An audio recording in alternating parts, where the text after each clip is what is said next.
better because she's covered. On the fake punt, delay of game, how close was that to actually getting off? Did you guys like the picture that presented? Just how aggravating is it not to get the opportunity to run that play, because obviously you showed it with penalty? I mean, it was frustrating. It was one that, some weeks we carry it, some weeks we don't. We thought that the look presented itself for us going into the week. It was something that we had worked on. The issue with it is it is a check, and it's based on the look that we get. Being a little bit louder there, communication took a little bit longer than obviously desired, and we were probably a half a second away from being able to get it off. But that starts with me in terms of creating that sense of urgency in the practice to make sure that we are able to get it off. But it could have been obviously a huge play in the game, and definitely is a missed opportunity since we weren't able to get that run, because it was obviously there and it was executed pretty well. Dustin? Keon Coleman had that punt return. I think he went back on that one, caught the ball, and was able to. That's just like did he outkick his coverage, or was that like you guys like the blocking as well? Was a combination of both, or? Probably a combination of both. I mean, obviously their punter had a big night. He has a very strong leg, and we did feel like if Keon was able to go get one, there would be an opportunity to at least get it started. And I thought our guys did a fantastic job blocking. Keon did a great job of setting some blocks up and getting up into the return, and that was a big play in the game. I think we needed that at that moment, and that's one of the things that when we point at, you never know which play is going to be kind of the one, and we've been able to do that on special teams to spark some momentum shifts throughout the course of this year, and I thought that was a big play in that game as well. Jordan? Coach, Jared versus Patrick Payton played each round 50 snaps. You didn't rotate as much. How impressed with you above all about their stamina and the physicality that they played with for a continuous 60 minutes? Well, in the first half we did probably rotate more than we did in the second half. There's a lot of things that kind of factor into that, and one of them certainly is how long the series are. In the first half, they were able to establish some longer drives, which keeps guys on the field a little bit more than you would maybe like. In the second half, we were able to get a lot of 3-and-outs. There's a lot of TV timeout, a lot of media stuff going on in those nationally televised games. So there was a lot of time for them to rest in between series. So I just thought the sheer number of plays that we played in the second half was what allowed those guys to play more than maybe they would typically play in terms of splitting reps in a game. Corey? Two questions. First, have y'all played the best schedule of punters in the history of college football? That kid last night was better than the Duke kid. And did you know that going in, that he had that kind of leg? We did. I mean, we knew going in that he was a really good player. We had a high level of respect for who he was. And, I think there's a couple things that lead to that. I think the training is probably so much better than it's ever been.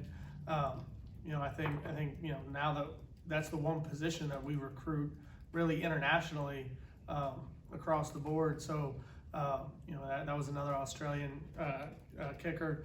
They tend to be older, so like these guys are like men now playing as well. But I think there's a lot that factors into it. But we definitely have seen some really good punters. But I kind of like it from the standpoint that it does allow us to get some returns started. I'd much rather play that and have Keon have 15 yards of space before anyone's there than the guys who's hitting at 30 and 35 yards and there's people right on top of them every play. And speaking of that, so the punt right before the safety where it gets down at the 6, when I watched the replay, Keon could have caught it at the 8, and there was nobody even at the 20-yard line. He could have just caught it and run forward for about 10 or 12 yards. Did y'all have a talk after that, and that's why he went and caught the next one? And because it was a very similar situation on the punt return he had. Sure. I mean, I think there was 3 of them that were very similar. There was the one that checked up, and they were able to down it.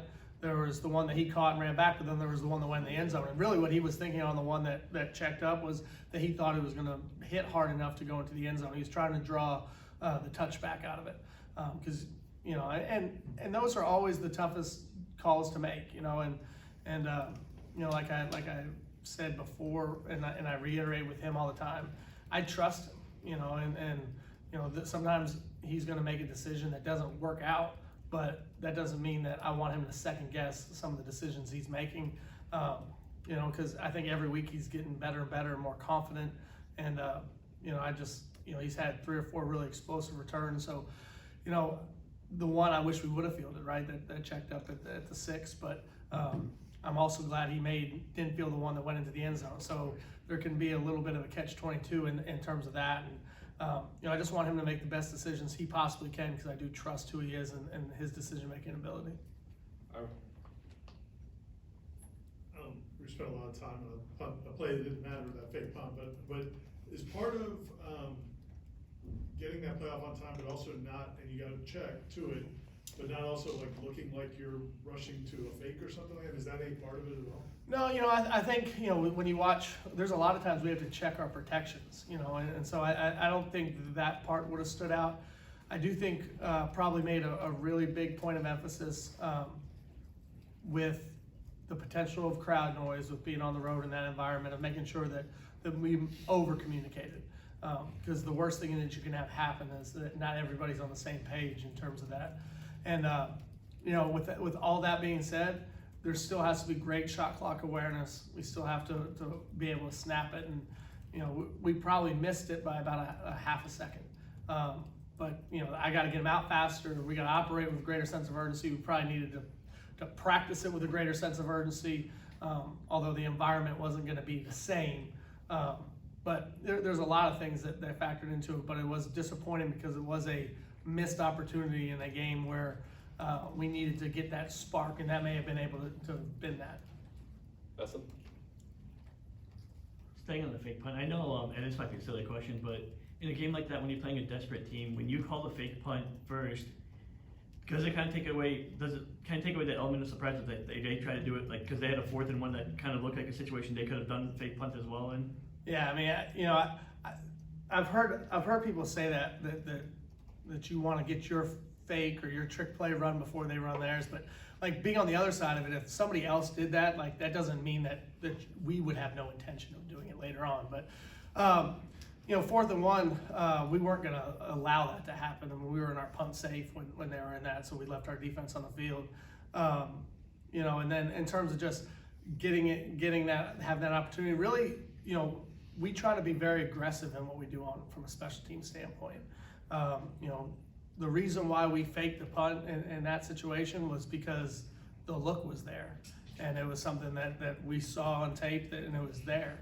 The reason why we tried some of the onside kicks and some of the other things that have showed up is because they've presented themselves as being there and taking advantage of the opportunities. You know, so we always want to look for ways to spark, you know, a big play for us. And, you know, when we see those opportunities, we certainly take advantage of them. We'll go to Ira for the last one. Jared was pretty sensational, and some sensational plays in that game. What do you think that does for him? I mean, he's not a guy that lacks confidence, but I mean, that's a game that will be remembered individually for him as well. Oh yeah, no, it was his opportunity to make a statement, you know, and kind of have his place and you know, seminal history in terms of big game rivalries. You know, it kind of reminded me a little bit. I thought about it afterwards of how a couple years ago Jermaine had a really big game against Miami, and you know, he was able to get, I think, 3 sacks in that game and really forced a fumble. You know, it kind of really impacted that game. And I felt the same way about that as I did about Jared's game the other day, in terms of here it is in a critical rivalry matchup with obviously a lot higher stakes, you know, because of where things are. But for him to go out and play his best in that game and that environment when we really needed it, you know, I was proud for him, happy for what he was able to get done, and you know, hopefully that just continues to roll into this week. Thanks, JP. Thank you. Thank you, guys.